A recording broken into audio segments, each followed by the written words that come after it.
Hello everyone. तो कैसे हो आप लोग? तो ये आज का जो लेक्चर रहने वाला है वो है रिएक्ट के ऊपर।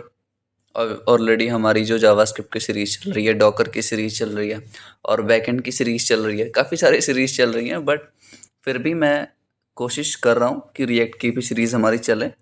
तो होपफुली आज हम लोग रिएक्ट सीरीज स्टार्ट करेंगे। एंड स्टार्ट करने का मेरा ये मतलब है कि ऑलरेडी आई थिंक 10 से 12 लेक्चर्स हो चुके हैं रिएक्ट जेएस के ऊपर। तो वो जो लेक्चर्स है ऐसा मत समझना कि ये फर्स्ट लेक्चर है, ठीक है। बट मैं ट्राई करूँगा वापस से रीस्टार्ट करने का। लेकिन 10 जो लेक्चर्स ऑलरेडी हो चुके हैं उनको आप पढ़ो, क्योंकि उसमें काफ़ी ज़्यादा डेप्थ में मैंने बात करी है कि क्या चीज़ें होती है और रिएक्ट जेएस को कैसे हम लाइक HTML से फिर CSS लिखो, CSS के बाद हम सेम चीज़ को रिएक्ट में कैसे लिखते हैं, वहाँ से स्टार्ट करी है मैंने डायरेक्ट कमांड से स्टार्ट नहीं किया है npx create react ऐप से। ठीक है, तो आप 10 से 12 लेक्चर्स पहले देखो अगर आपने नहीं देखा है, उसके बाद इस लेक्चर से स्टार्ट करो। ठीक है, चलो। तो आज जो हम रिएक्ट जेएस स्टार्ट करेंगे वो स्टार्टिंग में वापस से नहीं बोल सकता उसको, क्योंकि मैं स्टार्ट करने से पहले मैं चाहता हूँ मेरा जो लेक्चर हो वो थोड़ा सा डिफरेंट हो दूसरे वीडियोस से, दूसरे कोर्सेज से, दूसरे ट्यूटोरियल से। ऐसा मैं किस लिए बोल रहा हूँ? ऐसा मैं इसलिए बोल रहा हूँ क्योंकि काफ़ी सारी चीज़ें हैं जो मुझे जानने की ज़रूरत है। आप लोगों में से काफ़ी सारे एक्सपीरियंस भी होंगे, काफ़ी सारे मतलब नए नए आए होंगे रिएक्ट सीखने। तो मैं बस चाहता हूँ कि आप लोग ये सारी चीज़ें देखो अच्छे से और स्टार्टिंग से देखो। तो चलो देखते हैं कि फर्स्ट बेसिक चीज़ों में हम क्या क्या इंक्लूड करेंगे। जो मैंने टॉपिक्स यहाँ इंक्लूड कर रखी है वो देखते हैं। ठीक है, तो सबसे पहले हम JSX की बात करेंगे कि रिएक्ट में JSX का क्या यूज़ है, रिएक्ट में JSX का क्यों यूज़ करते हैं हम, और ये बेसिकली इसका रीज़न क्या है यूज़ करने का।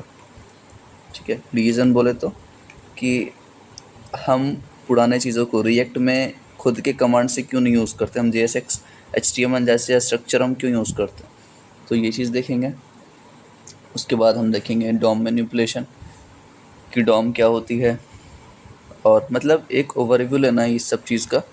मुझे क्या करना है, ओवरव्यू लेना है, ऐसा नहीं है कि डेप्थ में अभी पढ़ना है, आपको चीज़ें समझ आनी चाहिए बस। थर्ड चीज़ जो है हमारे पास बंडलर्स हैं कि रिएक्ट में बंडलर्स क्या होते हैं, बंडलर क्यों काम आते हैं, और मेन स्पेसिफिक फ़ीचर क्या है इस चीज़ का।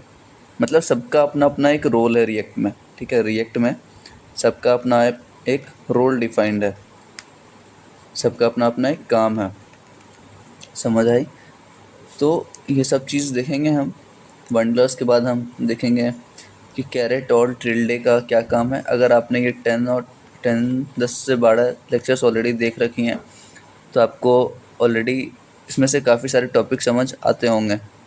जैसे कैरेट और टिल्डे का अच्छा से कॉन्सेप्ट बता रखा है मैंने प्रीवियस लेक्चर में, तो हो सके तो देख लेना।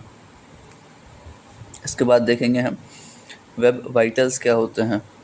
ठीक है, वेब वाइटल्स हमारे रिएक्ट के प्रोजेक्ट में ऑलरेडी एम्बेडेड रहते हैं। जब भी आप npx क्रिएट रिएक्ट ऐप करोगे, क्रिएट रिएक्ट ऐप, ठीक है, तो इसके साथ आप देखोगे जो मेरा फोल्डर बनता है, जो मेरा फोल्डर स्ट्रक्चर बनता है, उसमें जब आप app.js जो कि मेन फाइल रहती है उसमें जब आप जाओगे तो आपको ये चीज़ मिलेगी देखने को, वेब वाइटल्स। ये क्या रहता है, ये क्या काम करता है, वो सारा देखेंगे बाद में। ठीक है, और इसके बाद हमारा है पैकेज एंड पैकेज लॉक में डिफरेंस। और ये काफ़ी ज़्यादा इंटरव्यू में पूछी जाती हैं चीज़ें कि दोनों में क्या डिफरेंस है और हमें पता होनी चाहिए, तो ये भी देखेंगे। और ये दोनों जो टॉपिक है ऑलरेडी प्रीवियस लेक्चर्स में कवर्ड हैं, तो आप चाहो तो आप देख सकते हो। फिर आता है हमारे पास इंटीग्रिटी कि रिएक्ट में इंटीग्रिटी क्यों काम आती है और कैसे इंटीग्रिटी कंपेयर करता है चीज़ों को। मैं अभी पूरा डिटेल में नहीं बताऊंगा, जब अपन लेक्चर स्टार्ट करेंगे ढंग से तब देखेंगे। इंटीग्रिटी है, फिर npm एंड npx का क्या काम है।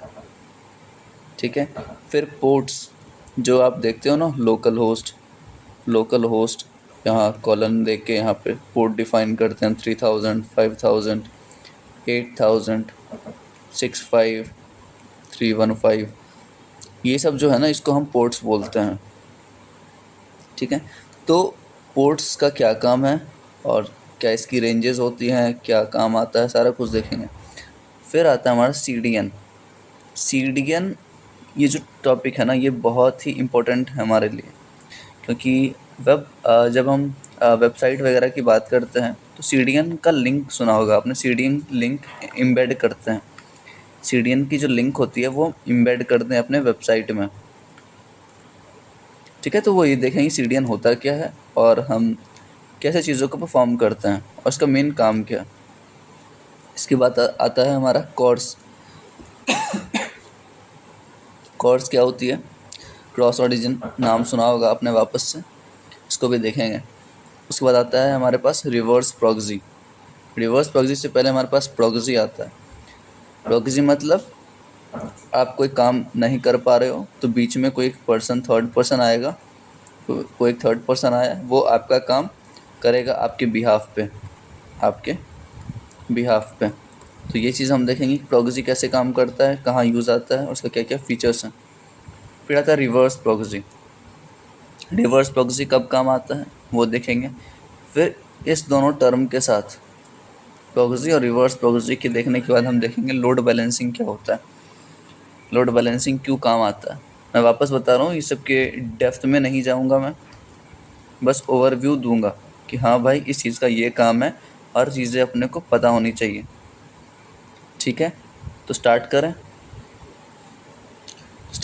हैं। आ जाओ, थोड़ा सा क्लियर कर लूँ मैं, जस्ट अ सेकेंड।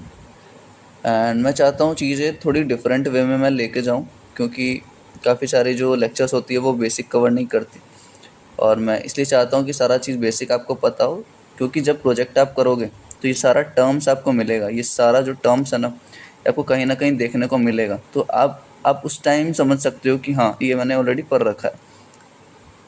ठीक है, तो आ जाओ, सबसे पहले हम क्या देखने वाले हैं, JSX के बारे में देखेंगे। आ जाओ नीचे।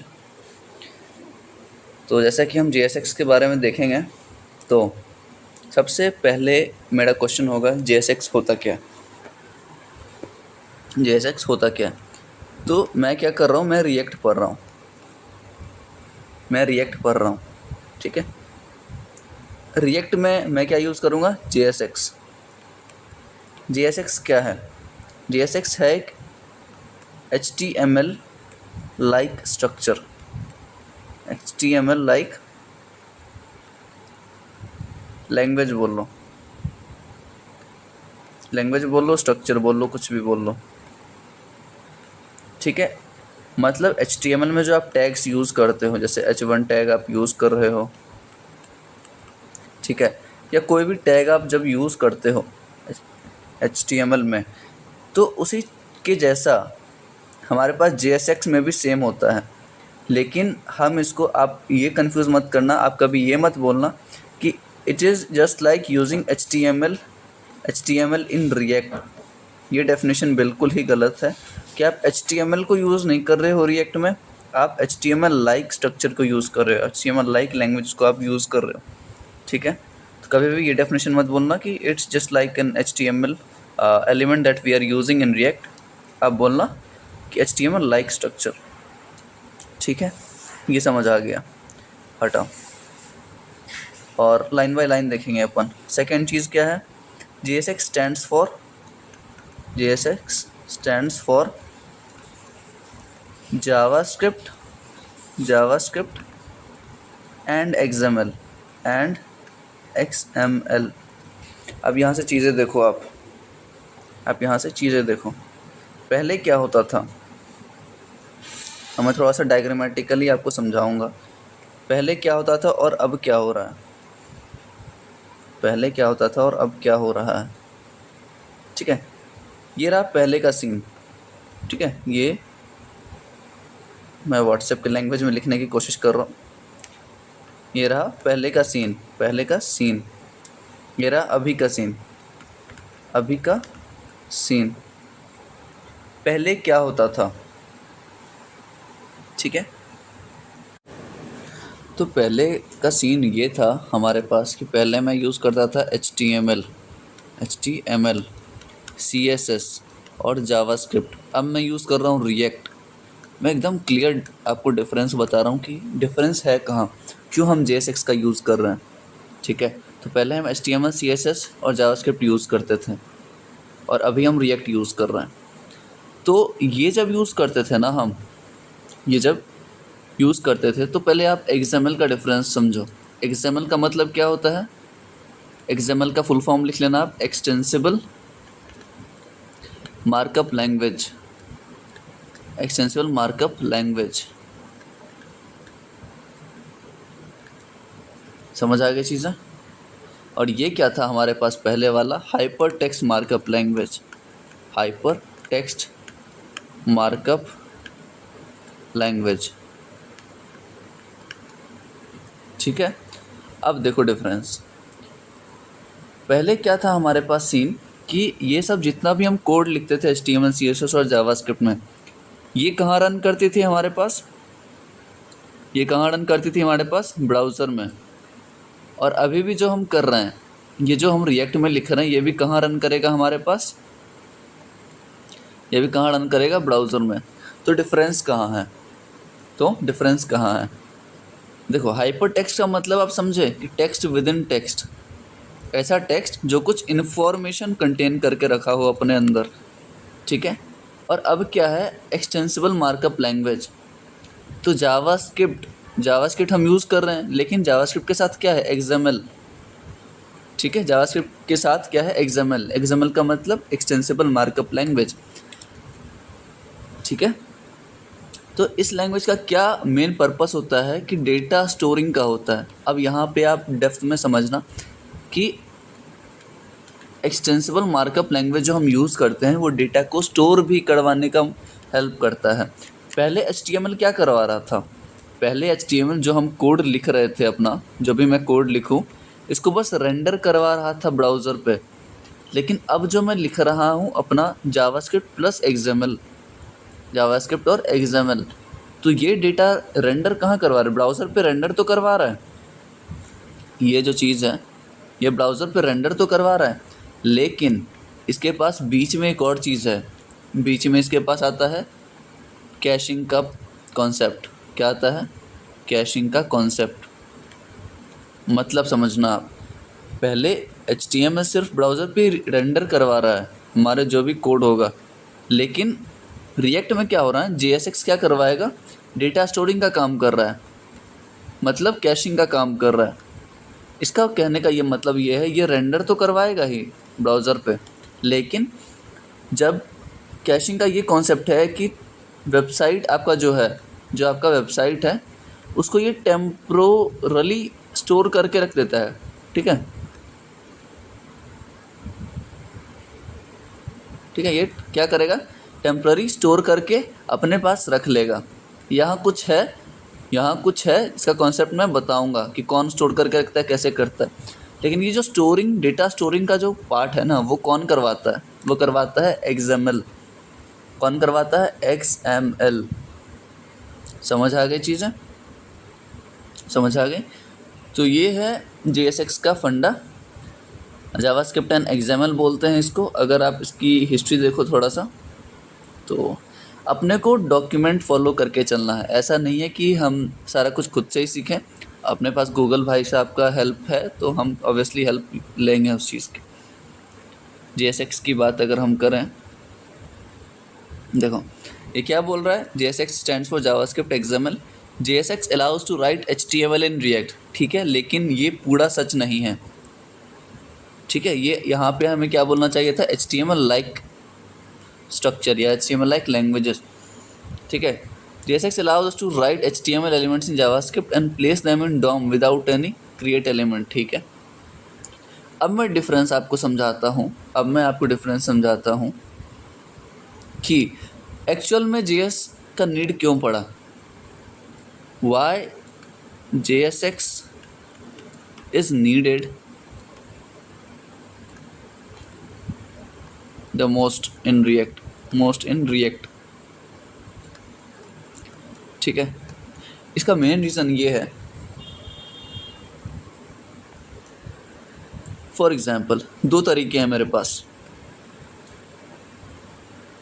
मेरे पास क्या है, दो तरीके हैं, मैं जल्दी से आपको समझा दूं। पहला तरीका पहला तरीका क्या है मेरे पास कि मैं मैन्युअली, ध्यान से सुनना, मैं मैन्युअली एलिमेंट क्रिएट करूं। और दूसरा तरीका क्या है, मैं JSX यूज़ करूं। मैं क्या करूं, JSX को यूज़ करूं। मैं JSX को यूज़ करूं। तो ये दोनों पॉसिबिलिटीज़ थे हमारे, जो मैं रिएक्ट में यूज़ कर सकता था। ये दोनों को तरीके थे जो मैं रिएक्ट में यूज़ कर सकता था। लेकिन ऐसा कौन सा रीज़न है मेरे पास जिसकी वजह से मैं मैन्युअली क्रिएट नहीं करके मैं JSX को प्रेफर कर रहा हूँ? ऐसा कुछ तो रीज़न होगा भाई मेरे पास। तो what was the reason, listen it very very carefully, कि हमारे पास ऐसा कौन सा रीज़न है। मैन्युअली एलिमेंट जब हम क्रिएट करते थे तो रिएक्ट में एक API होता था, रिएक्ट में एक मेथड होती थी हमारे पास जिसको हम बोलते थे रिएक्ट डॉट क्रिएट एलिमेंट। ठीक है। ये मान लो H1 टैग मैंने बनाया, यहाँ पे एट्रीब्यूट्स आएंगे, वो मैं समझाऊंगा इसका कॉन्सेप्ट, अभी दिमाग में मत रखो इस चीज़ को कि ये क्या है, अगर आप नहीं जानते हो तो। ठीक है। और यहाँ पे मेरे पास मैसेज रहेगा। तो ये जो है ना, ये तरीका कोई भी एलिमेंट को क्रिएट करने का है रिएक्ट में तरीका। मतलब H1 अगर मुझे क्रिएट करना है तो मुझे ऐसे लिखना पड़ेगा कुछ अपना कोड। ठीक है। और JSX में कैसे लिखना पड़ेगा, JSX में मैं डायरेक्ट H1 लिखूँगा, ये हो गया मेरा टैग। दोनों चीज़ से सेम चीज़ बन रहा है मेरा। समझ आई चीज़ें कि मैनुअली एलिमेंट अगर मैं क्रिएट करूँ तो ये तरीका है, और अगर JSX से करूँ तो ये तरीका है। अब आप बताओ कि ज़्यादा कन्वीनियंट मेरे लिए कौन सा तरीका है, मैनुअली क्रिएट करूँ या फिर JSX क्रिएट करूँ? चलो इतना डिफरेंस के लिए मैं मैनुअली भी अगर करूँ तो चलेगा, क्योंकि ज़्यादा बड़ा है नहीं। ठीक है। लेकिन प्रॉब्लम तब आई मेरे पास जब ये और कॉम्प्लेक्स हुआ, जब ये जो कोड है मेरा ये और कॉम्प्लेक्स हुआ। और कॉम्प्लेक्स कैसे हुआ, जब मैं नेस्टिंग करूँगा। ध्यान से समझना, पहला डिफरेंस ये था कि मेरे पास ऑप्शन था कि मैं मैनुअली क्रिएट करूँ या फिर JSX का यूज़ करूँ। तो मैंने बोला मैं कुछ भी यूज़ कर सकता हूँ। मैंने फिर भी मैनुअली को ही चूज़ किया। चलो मैनुअली मुझे थोड़ा सा लंबा लिखना पड़ेगा लेकिन मैं लिखूँगा। तो H1 का मेरे पास आ गया। लेकिन फॉर एग्ज़ाम्पल कि मेरे पास मैं ऐसे क्रिएट करूं, आप मान लो कि मेरे पास कोई नेस्टिंग करना है। ठीक है, मुझे नेस्टिंग करना है। H1 टैग है मेरे पास, H1 के अंदर स्पैन है। ठीक है। और यहाँ पे H1 का क्लोजिंग। अगर मुझे ये नेस्टिंग परफॉर्म करना है कि एक टैग के बीच में दूसरा टैग आ रहा है, एक एलिमेंट के बीच में दूसरा एलिमेंट आ रहा है, तो ये करना पॉसिबल नहीं था। मतलब पॉसिबल है, मैं बताता हूँ कैसे। मैनुअली पॉसिबल है लेकिन वो भी बहुत बड़ा कॉम्प्लेक्स हो जाता चीज़। अब सेम चीज़ अगर आपको इस JSX में करना है तो सेम चीज़ आप आसानी से कर सकते हो कि आप H1 लोगे, स्पैन लोगे, ठीक है, फिर स्पैन लोगे और H1 लोगे। ठीक है। लेकिन जब आपको सेम चीज़ मैनुअली करनी पड़ेगी तो आपका क्या प्रोसेस रहेगा, तो मैं लिख के दिखाता हूँ यहाँ पे आपको भी लिखने की ज़रूरत नहीं, मैं सारा कुछ करके दिखाऊंगा। React dot create element. ठीक है। फर्स्ट हमारा H1 टैग आया। फिर क्या रहेंगे हमारे एट्रीब्यूट्स। अगर को क्लास वगैरह डिफाइन करना तो यहाँ आप डिफाइन कर सकते हो। फिर H1 के अंदर जो भी कंटेंट रहेगा अपना, ठीक है, H1 के अंदर जो भी कंटेंट रहेगा। लेकिन मेरे पास कंटेंट अभी कुछ नहीं है। अब देखो H1 के अंदर मुझे क्या लेना है, स्पैन लेना है। तो थर्ड पोजीशन पे, फर्स्ट पोजीशन ये टैग का नाम, सेकंड पोजीशन इसका एट्रीब्यूट, ये नेम है, मैं लिख ही देता हूँ नेम एट्रीब्यूट्स। और थर्ड पोजीशन पे क्या आएगा वापस से, अब मैं क्या चाहता हूँ, स्पैन चाहता हूँ। तो इसको मैं एक स्क्वायर ब्रैकेट दूंगा और इसके अंदर मैं स्पैन लेके आऊँगा। ठीक है। इसके अंदर मैं क्या लेके आऊँगा, स्पैन। पहला क्या है, स्पैन है। दूसरा क्या है, इसकी एक वापस एट्रीब्यूट होगा। और फिर तीसरे पोजीशन पे इसका वैल्यू होगा। समझ आई चीज़ें? तो यहाँ पे ये चीज़ जो है, मतलब हम एक के अंदर, ये मेरा पहला टैग हो गया, इसके अंदर हम वापस से दूसरा टैग क्रिएट कर रहे हैं। तो ये जो नेस्टिंग परफॉर्म होगा ये काफ़ी कॉम्प्लेक्स हो जाता है अगर मेरे पास काफ़ी ज़्यादा नेस्टिंग करना पड़ेगा तो। लेकिन सेम चीज़ अगर आप JSX में देखो, ये चीज़ मैं इम्प्लीमेंट करके दिखाऊंगा कोड में, आप टेंशन मत लो, लेकिन वो बाद में देखेंगे अपन जब एक्चुअल कोड क्रिएट करेंगे तब। अभी के लिए बस आप इतना देखो कि सेम चीज़ अगर मैं JSX में करूँ, ठीक है, सेम चीज़ अगर मैं JSX में करूँ तो ये देखो मेरे पास एक लाइन में काम हो गया, एक लाइन में काम हो गया हमारा।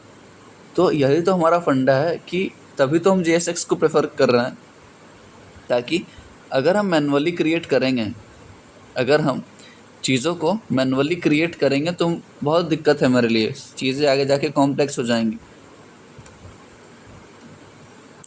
और अगर हम JSX यूज़ करेंगे तो चीज़ें मेरे लिए आसान है, नेस्टिंग करने का कोई लफड़ा नहीं रहेगा। तो ये आपने डिफरेंस देखा पूरा JSX का, JSX क्या होता है, क्या डिफरेंस है और क्यों यूज़ करते हैं हम जावास्क्रिप्ट में सॉरी रिएक्ट में। तो थोड़ा बहुत आइडिया हो गया होगा, ज़्यादा डेप्थ में नहीं जाएंगे। चलो नेक्स्ट